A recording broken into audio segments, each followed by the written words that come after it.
All right, today I'm so excited to have one of my favorite people from Instagram on the show. So the one and only Barb Betts is here, and let me just tell you a little bit about this magnificent person. Number one, she is one of the CEOs of RECollective, which 21 years of experience in the real estate space. I mean, she knows what she's doing. So number one, we have sage wisdom here with us, which is really great. She's also a consultant, a keynote speaker, a host of her own show called Relationships Are Your Superpower, and a mom to two, and of course, a wife of over, I think, 25 years. Like, you guys have been married a long time. So suffice to say, she knows what the heck she's talking about. So without further ado, I'm so glad to welcome you, Barb. Thank you for being here. Oh, thank you for having me. What a sweet, sweet, sweet introduction. And yeah, actually my husband and I, it's 26 years going Wow. on 27. So yeah, we've been married a long time, two incredible children. And yeah, a very thriving, long-standing real estate career that's kind of, ever changing as I go along. Yeah. And one of the big things I want to talk about is just your seasons of entrepreneurship and then how those relationships change and, seasons of life. So the big preface of this show is talking to moms who are overwhelmed, Mhm. speaking to the point that we try to do it all, but we're also failing at all the things at all the time. So it's never good enough. What the heck is success? It's a moving needle. Like, I feel like you have so much advice about all of that. So we're going to get into the nitty gritty and hopefully leave women like very inspired today. So Oh, well, that sounds fantastic to me. yay. Okay, so let's jump into question number one. Tell me what you're loving about this season of life right now, in business and personally. That's a great question. So, okay. So in business, I am loving, so yes, I have a 21-year real estate career. I am a real estate broker. My husband and I own our own company together. I am the broker of record, which is always fun being the broker of record above your husband. Supervising him is always pure entertainment. But through that career, I developed a high level keynote speaking and training career inside the real estate industry. So for about the past 10 to 12 years, I've also been speaking and training. Education is actually my passion. I wanted to be a teacher from the ripe age of 5 years old. And I would have been a teacher if I didn't have a child very, very young in life, and kind of my trajectory in college and things got derailed a little bit. So Hmm. that passion kind of reignited in me in the real estate industry, and I started getting asked to speak and train at all kinds of real estate offices across California and then beyond. And now I have a full career doing it. And that has now, how you and I connected, has expanded into this actual brand of speaking and training that I'm now taking outside of the real estate industry. So taking all of the principles and things that I've taught the real estate industry for all these years and helping business owners in other industries apply them. So I'm really excited about that because, as you very well know, real estate's changing every day and our industry is changing every day. Lack of transactions, lack of inventory, the lawsuits, everything else. So my husband and I, all our eggs are in one basket. So I'm really excited about creating some other streams of income outside of the real estate space. And then personally, I would say what I love most about this season is my adult children. We are enjoying them so much right now. So I hinted to it earlier, but I got pregnant at 17, had Wow. my son at 18. So he is 26 years old as well. And my husband, I'm still married to his father. I always like to give that ...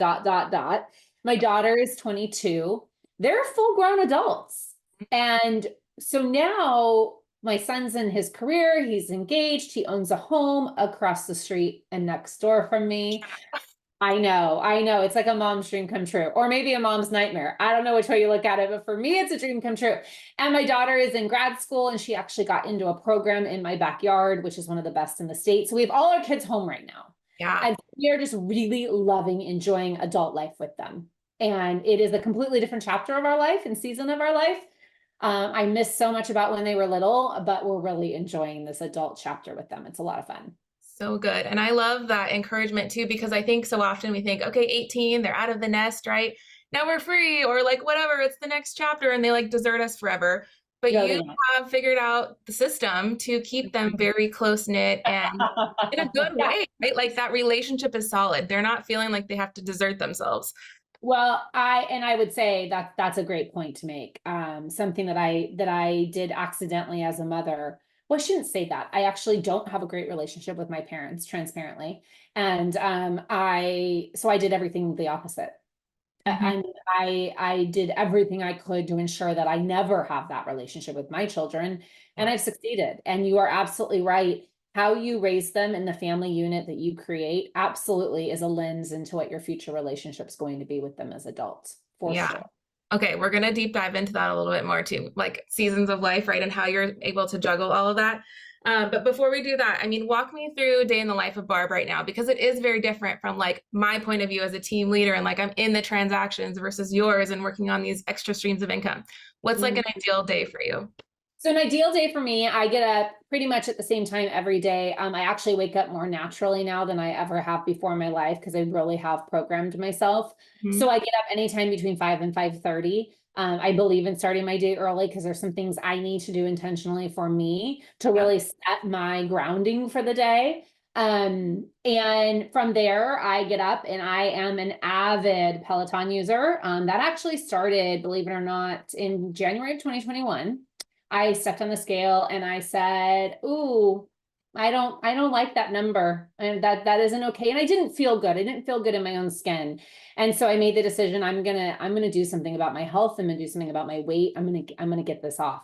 And so I did. And I did that by joining Weight Watchers, but also getting this Peloton that my friend encouraged me. And I thought, okay, well, it'll be a good thing, and it's in my house and I have no excuses. And now I literally ride that thing every single day. If I cannot ride that thing, I am not a happy human. So Mhm. 20 minutes on my Peloton every morning. And then I read, I journal, play on Instagram for a little bit, get caught up, do some engagement, watch the morning news. And then I'm usually ready and back at my desk somewhere between 8 and 8:30, and or in my office with my real estate company. And from there, I'm a firm believer of using your calendar, time blocking, priority management, all the things. I live and breathe by my calendar and my to-do list. So I take my to-do list, I use ClickUp as my project and task management system, and I write down all my to-dos for the day. Sometimes I've even done it the night before. I look at my calendar for the day and then I start following my calendar. So really my day is driven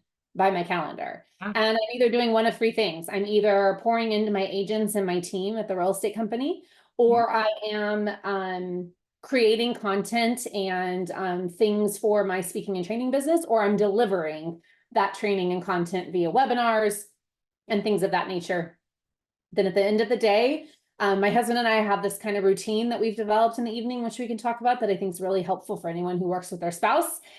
Mhm. And then usually by 7:30, I'm watching a little bit of TV, and because I get up so early, I'm usually asleep by 9. And that's pretty much my day every day. It doesn't really ever change. Yeah. And what a great schedule. You've got so much. Well, I think what I love about it is hearing you say you live by your calendar and you actually Yeah. follow it.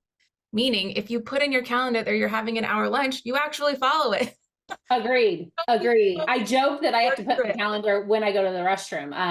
And my assistant cracks up laughing at me because she can see everything I put in my calendar. And Yeah. funny story, so she's been with me 10 years, and her 10-year anniversary was Labor Day week this year. And we planned a huge surprise party for her. You Oh, should have seen me trying to plan that on my calendar in code because she sees everything. It was the most hysterical thing ever. God. But yeah, that's how much I live and breathe by my calendar. And you're absolutely right. The one thing that kills me about people when they say time blocking doesn't work, Hmm. I always say this: time blocking doesn't work because you're not doing it. If you actually did it and followed it, I promise you it would work. And I used to say, it's not going to work for me. It's not going to work for me. That's not how I'm wired. It's because I wasn't freaking doing it. And Yeah. once I started doing it and it became a habit, oh Hmm. my gosh, the difference in my productivity, the difference in the amount. When people are like, Barb, how do you get so much done? You're so busy. The number one thing I say back is, I am not busy, I am productive. I get the right things done during the day that only I can do. Yep. You know your mastery, you know your sweet spot, and the parts that give you energy and aren't just like a time suck. So Yes. that leads me into the next question is like, what support system have you built to this point? Like, how much are you delegating off your plate? Who's on your team that's helping do all these things? Great question. Well, I have my amazing, incredible husband. So yes, we still sell real estate. We still have a database. We're still doing transactions, but transparently, I would never sit here and tell you that I have this huge speaking and training career, that I run a brokerage and I sell all the real estate, because you would be like, really? That's not human. And you're correct. Yes. So my husband is handling most of our day-to-day real estate activities. He's going on the appraisals, going on the inspections, doing all the things. I have a director of operations I just mentioned who's been with me 10 years. She's basically my right hand and my left hand and both of my eyes on most days. I have a marketing assistant back at the company. And Kara actually is driving pretty much everything with my brand currently right now. But transparently, that's because real estate transactions are down. If real estate transactions were where they were 2 years ago, I would have to have a whole nother assistant help me with my personal brand as well. So I don't want anyone to sit here and think that you can have one person do all these things. That really depends on the season. Again, the market, how much business are you doing? But I have built a support network around me so that I truly am trying to only do the things that only I can do. Yeah. When would you say, like, what's your advice? I feel like every agent is different about when you should make your first hire. Oh, that's a great question. Well, I think transparently, the best advice I ever heard in my entire career, when everyone thinks they need an assistant or they need a buyer's agent or they need insert whatever it is, sometimes the first hire you need to make is just someone to clean your house. So what agents don't realize is we go immediately to the work side of our life. And your audience is these working moms. What I realized, the first person I needed in my life was a housekeeper, when I realized, you know what? If I have any free time on the weekend, why am I cleaning my house and why am I not taking my children somewhere? Ooh, so good. Once I realized, you know what, if someone cleans my house every week, and I do have someone come every week, and I have had someone come every week for probably 15 of my 21 years in business, then I can spend more time with my family in the evening. I can spend more time with my kids on the weekend. Or maybe it's my girlfriend, Heather Valentine. She is the biggest producer in the Richmond, Virginia area. She runs an incredible company. She sells a couple hundred homes a year. And when her kids were little, she had a Tish. And I say she had a Tish because her name was Tish. And I used to always joke that sometimes agents need a Tish in their life. And what Tish would do every day is she was a school bus driver. Okay. Was already cleared through all the school districts to be a good human and all the things. And what Heather would have her do is come into her home every day as soon as she was done driving the bus. So 9:30, 10 o'clock, would come in and would literally just pick up the tornado that had happened in the morning. Amazing. The smoothie, the breakfast. So what was Heather doing? Cooking breakfast for her kids, getting them out the door, not worrying about the laundry or the clothes the 5-year-old left on the ground. So Tish would go through, clean up the house, make it all neat and tidy. So what did Heather do when she came home from an evening listing appointment? She actually could sit on the couch and read her children a book instead of doing all those other things. And I always thought that is just, and at that time, once I really met Heather and got to know Heather, my children were older. My children are much older than hers, but I thought that is so amazing. Every agent needs a Tish in their life. Yeah. Because if you don't have the help, like let's say hubby is working full time too, there is so much load of the tornado. It could be grocery shopping for you. It could be cutting up your fruits and vegetables and packaging things so that you have healthy food. There's so many things that people don't realize can be done for them. Now, transparently, when do you need help in your real estate business? Because no matter how much help you have at home, you still have a business to run, right? That's a number that's a situation that's different for every agent. And a lot of it depends on what state you sell real estate in and what your requirements are, right? Because again, I use my girlfriend Heather as an example. Yeah. In Virginia, their paperwork is a 16th of what it is in California. Oh, yeah. Some states, Illinois, they have attorneys that do almost everything that I have to do everything. Yeah. I think it depends on what state you're in, what your business flow looks like. But what I will say is, you need help when you start dropping the ball or can't deliver the level of service that you'd like to your clients. If you're having to lower your standard to serve your clients, get help, because you cannot afford to lower the standard that you deliver to your clients or your fiduciary duty or your legal obligations. So when that starts happening, that I think is the warning sign that you need some help. So good. And I think for so many of us, it's that transaction like roller coaster where you're like, I got business, so I'm going to stop doing everything else. And then, Okay, close the business, now I have no You have no business. business. Yeah. Yeah. Like, Because you're not lead generating. oh, Yeah. so good. Thank you for that. Okay, so I want to go into when your kids were younger. Your son was very heavily involved in baseball, and I'm sure your daughter was into stuff too. How did you guys juggle all the activities and still be present parents? My favorite thing to talk about, literally my favorite thing to talk about, because I think that part of the reason I have, my people always say to me, oh yeah, your kids are quite the losers in life. And they're saying that funny because my daughter is in graduate school at 22 years old, which is very young to be in a graduate program, getting her doctorate in physical therapy. She was a competitive dancer her whole life, 4.0 student, went to a 4-year university, incredible girl.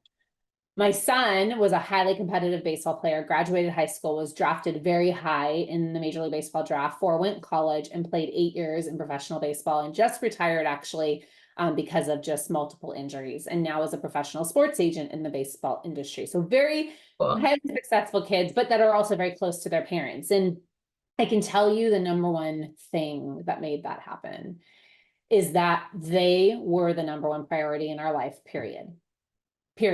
Yeah. There was never, sorry, mom can't make your baseball game because I have an open house. Those words were never Yeah. echoed out of my mouth. There was never, sorry, Mandy, dad can't be at your competition this weekend because he has to go show a house. Their activities were time blocked on our calendar as a priority. And if someone needed me at the same time I had a conflict with my family, the answer was, I'm sorry, I have an appointment at that time. Would 3 o'clock work for you? Or how about 10 a.m.? Yeah. Whatever the time period I could fit it in. Or something that I learned really young that I would employ every single person listening to this is how you control your calendar is you control it. You don't ever call your doctor's office and say, I'd like to see the doctor Tuesday at 10. They offer you appointment times. So the number one thing I learned when I was talking to a buyer or seller on the phone when we need to set up a face-to-face appointment is I have availability and you give them the options on your calendar. Yeah. I rarely had someone say, oh, I'm sorry, none of those work for me. When Yeah. you start teaching people that they have to respect your calendar and your time, that's when you start winning. So that way, those baseball games, those dance events, the important things to our kids, it could even be that they had an activity at school going on or a singing performance. We never put our business before those activities. And I think that has made the biggest difference in our kids' lives is they don't regret their parents being realtors. A lot of kids do because mom was never home. She was always gone at night. She was always gone on the weekends. She always missed my soccer game, dance, whatever it may be. And in our world, that just didn't happen. Yeah, such a good answer. Because I think it's so easy to make the excuse that, oh, the kids can wait or they're not that big of a priority. And we put the client over our family so often. When if you just phrase it to the client of like, I have another appointment, as if it's another buyer or seller, they Exactly. know the difference. So why should we treat it differently? Well, and another thing I always say to agents is that part of this is how we chose to do business. So the highest level of respect you will ever get in your business is by someone who is referred to you typically. Yeah. Versus an internet lead. An internet lead is not going to wait for the baseball game to be done. But the clients that are referred to me, when I say, you know what, I'm so sorry, at 3 o'clock, I have another appointment, and it turns out they know it's a baseball game. They're like, no problem. See you at 4:30, see you at 5. Totally understand. And they end up respecting you for it. So I think some of this comes down to if you do work, if you want to get a ton of business and open houses is the only way you generate it, you have no choice but to work open houses all weekend. I didn't have to do that, or I would just schedule the open house around my children's activities. So I think a lot of it's how you choose to do business, but no matter how you choose to do business, you are still in control of your calendar. No one else should be in control of it. Yeah, that is so good. I think so many of us need to shake up because we convince ourselves in desperate times to do desperate measures, but then we sacrifice our families and then it's just a whole shit show. So thank you for being the firm rock on that. The client will wait for you. Yes. If you're good at what you do, how many times have you ever called a doctor, a specialist that you really need to get in and see, and their first appointment isn't for a month or 2? Yeah.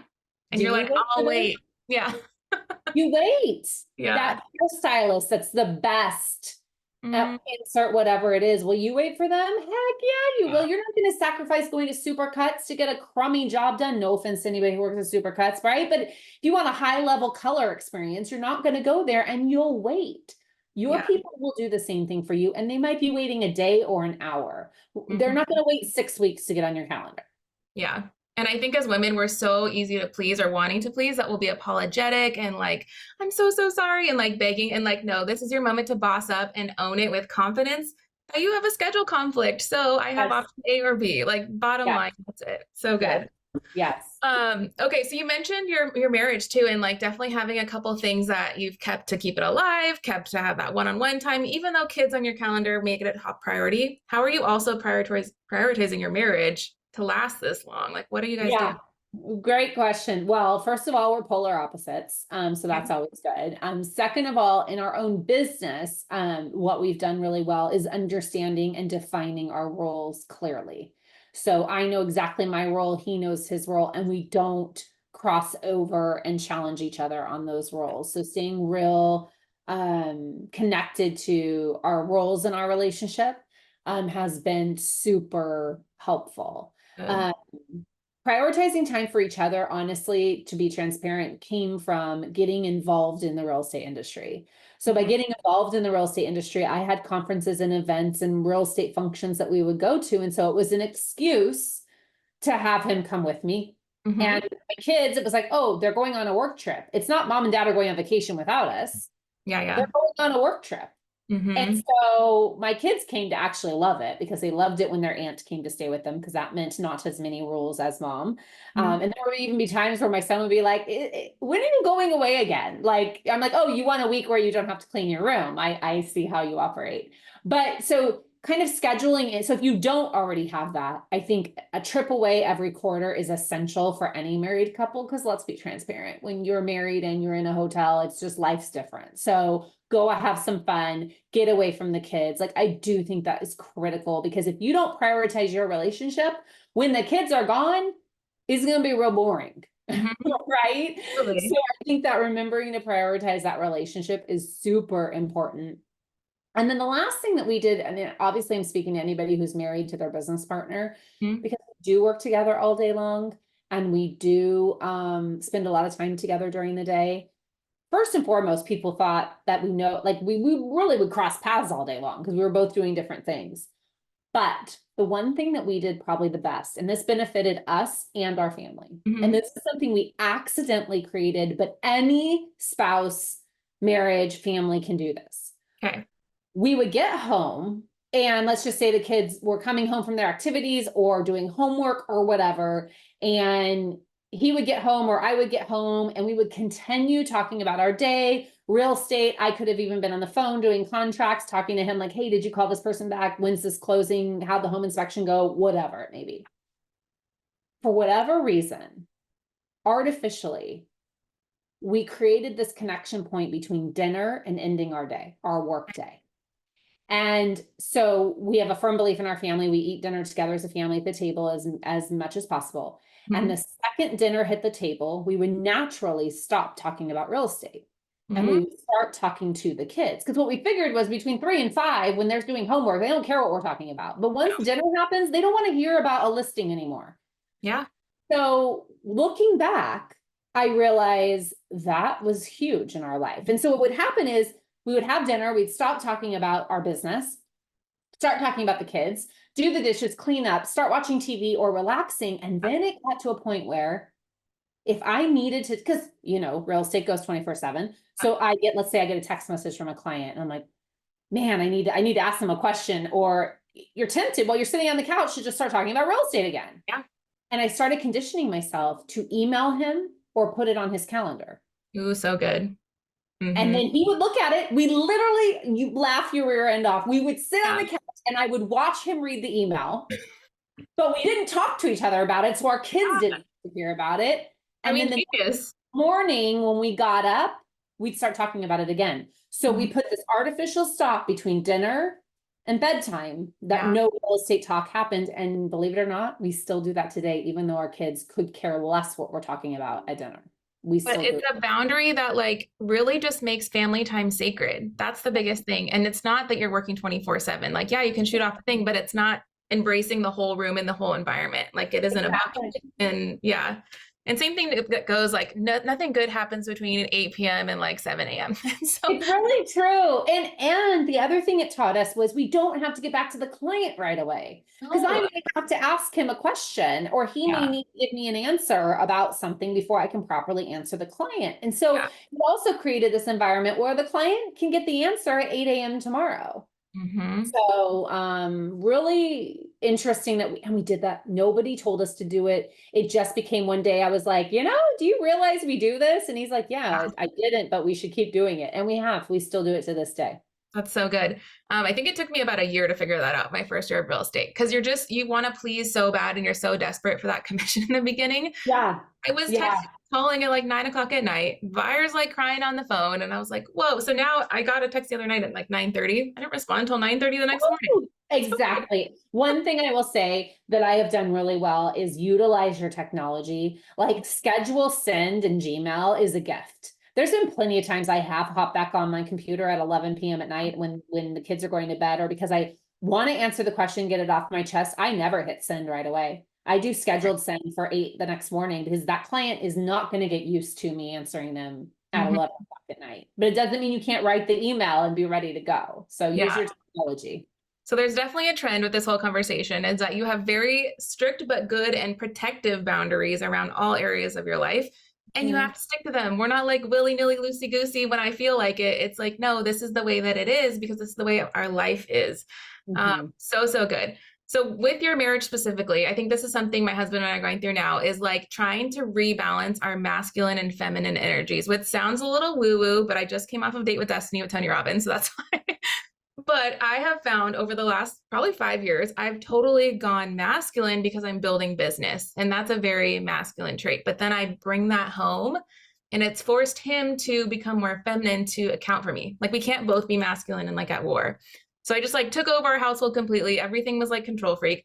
And so I'm wondering, how do you still allow him to be the lead? Or have you always been that way? Have you had frictions when you feel like you're taking over everything and then he feels not important? Like, how do you guys do that? That's a great question. I think it's really personality based. We've never had that problem. I am so he leads in different ways than I lead at home. He, for instance, funny story, has turned into the chef in our home. And I crack up when my kids say that I don't know how to cook because they seem to forget I was the only one that cooked when they were little. The only reason he started cooking was before he got into real estate. He had a job where he got home at 3 o'clock every day. And I was starting to be late on appointments. Before you know it, it's 5:30, 6 o'clock, and he's hungry. And he would text me, how do you cook the tacos?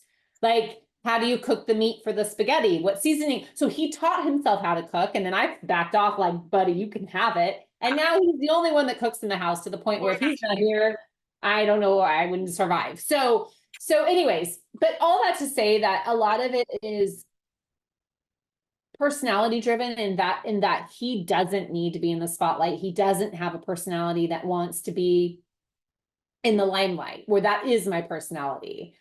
So we've never really had that problem at home. But then you talk about like masculine and feminine, he is very pragmatic, very direct. I am very aesthetic and very kind of nurturing. Yeah. And so we both just play our roles in that space. So I think it just comes down to honoring who you guys are as people and letting each other have that space in specific seasons. Because it could be that your kids are getting older and they just hear it better from mom and he needs to let you do it, versus seasons where maybe it's dad has the stronger voice or the stronger relationship with them at that moment. So I think you just have to have open lines of communication in what role are we playing right now, and when am I going to back off and you take over. And I think it's just keeping that line of communication open. Yeah. And most importantly, it's always we over me. I think that's the big thing we've learned over the years. Like we're entering year 13 of marriage and like, I'm feeling it, Yeah. So that's good advice. Yeah. Thank you. And then, so self-care, right? You are a very busy woman with a very time block schedule, but how do you prioritize taking care of yourself in like alone time or recharge? What does that look like for you? Yeah, arguably, I probably don't do that enough, to be quite transparent. But what I can say is that I actually don't need alone time, believe it or not. I have a personality, so I understand my personality very clearly. I've had a lot of personality assessments done, and I'm something called gregarious, which means I have a really big people tank for Yep. people. And so I like being around people. So how I do self-care is intentionally putting time in my calendar for friends and family and fun. Mm-hmm. So date nights go on the calendar. Yeah. I don't just say to my friends randomly, it's on Thursday, I'm like, hey, I have Saturday morning open. You want to grab coffee with my dear friend? So, or do you want to go shopping, or do you want to do this or that? So I'm putting that kind of personal time on my calendar. I struggle with the self-care from the perspective of go get a massage, go do this, go do that, because I just don't like doing that stuff. Mhm. But I believe my self-care is time with friends and time with people I love that Yeah. doesn't involve real estate. Yeah, that's so good. Just refilling your tank. It can look like Yes. whatever it needs to look like. Um, Uh-huh. that leads into, I mean, friendships. So for a lot of people, I feel like there's been so much relocation and transition and just like our military families.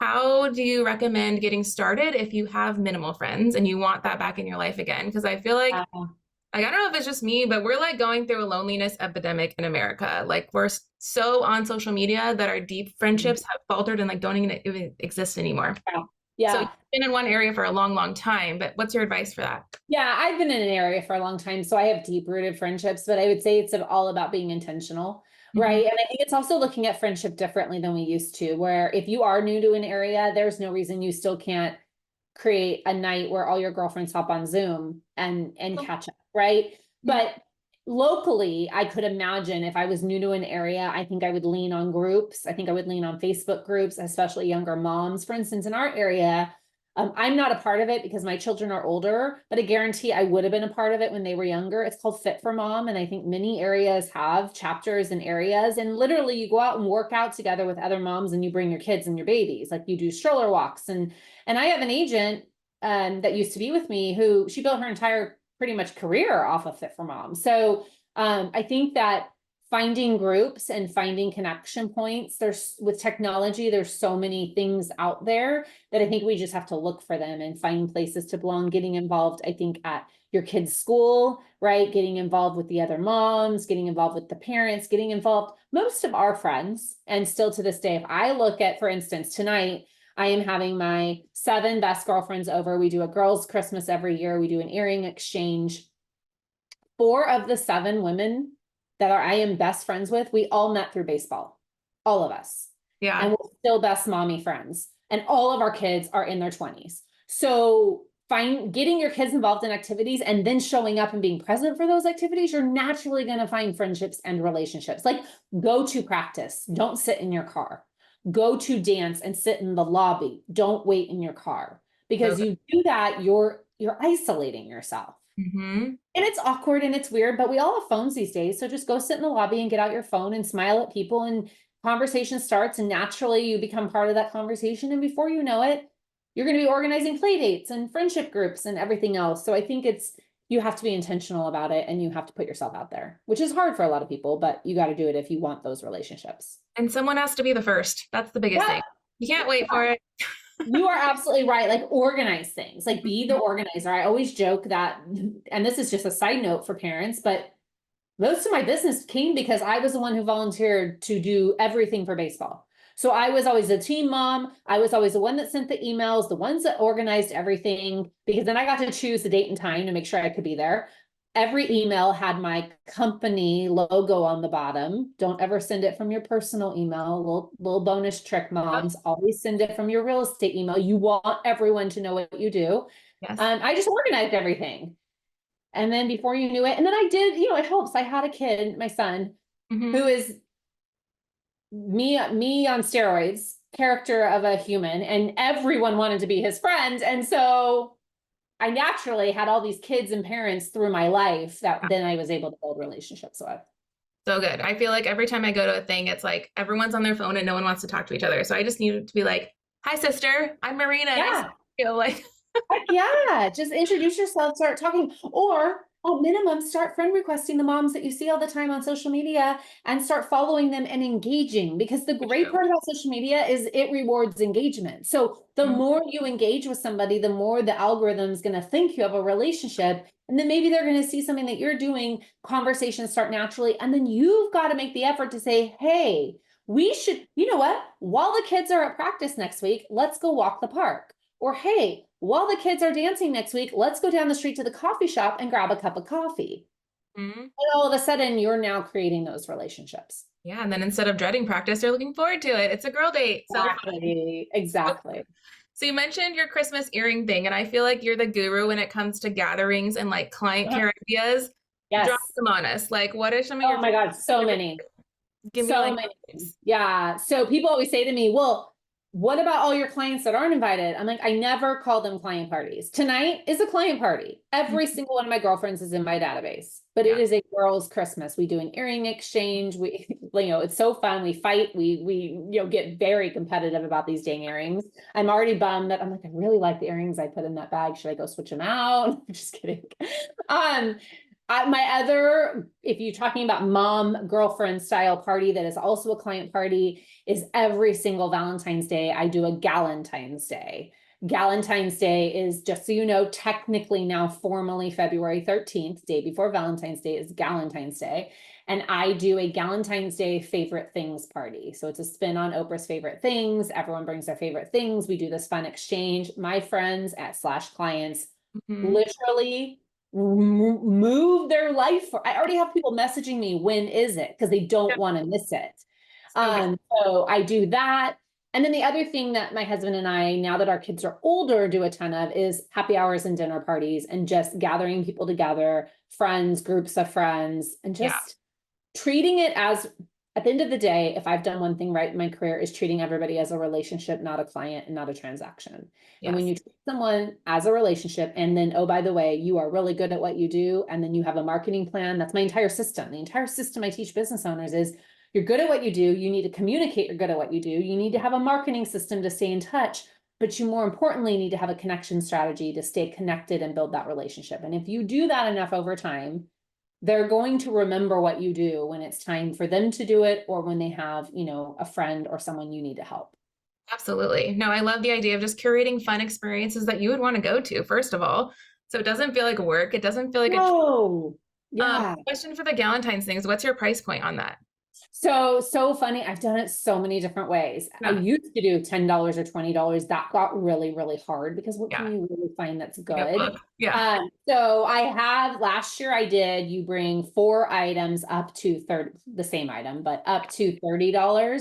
So that way it's $120 to participate. But when you're doing up to $30, you really can bring something that's a little bit more useful to everybody. I have a friend that does one where she keeps it under 10. It's the hardest thing in the world. It's like, what do you want me to bring? 10? Like, I don't know what to bring, Pens these days it's $6.99. But yeah, so I've bumped it to more like 20 to 30, and people just bring better stuff. And then my other little side note on Valentine's Day is, you have to make it clear, no food and no alcohol. People like to bring their favorite bottle of wine. It's like, not everybody drinks. And so I always say no food, no alcohol. But other than that, you can bring whatever you want.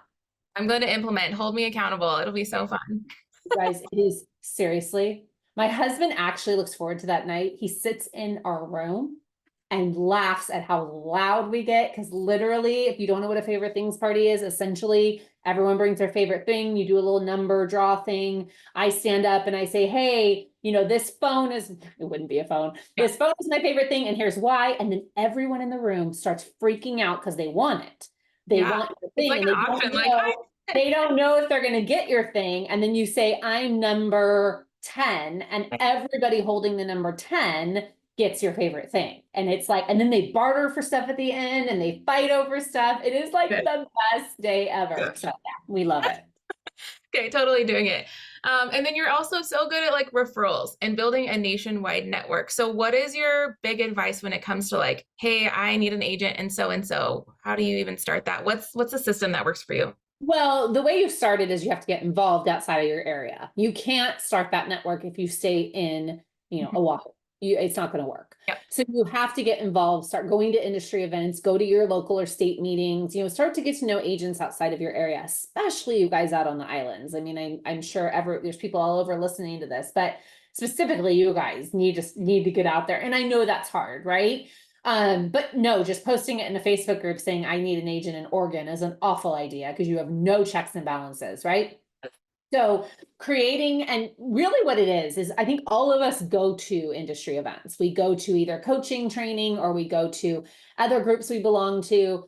Your job there is to not just learn, it's also to make your trip work for you. Yeah. So your job there is to connect with other agents, meet other agents, get to know other agents, and then go home and create a database of other agents. If I've done one thing right, it's actually take the business cards and put them into my CRM and tag them and categorize them appropriately as agents. So they're not getting my marketing, but I have this robust database of agents now that I can connect with and refer to.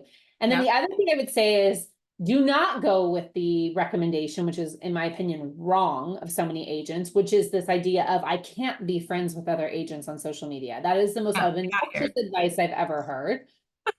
That's the best way you can get to know other agents, right? Build relationships on social media. Connect and engage with them so that they get to know you too. Because referrals in real estate, what most people don't understand is that we are one of the only industries legally allowed to give a referral fee in lieu of business. Attorneys can't do it.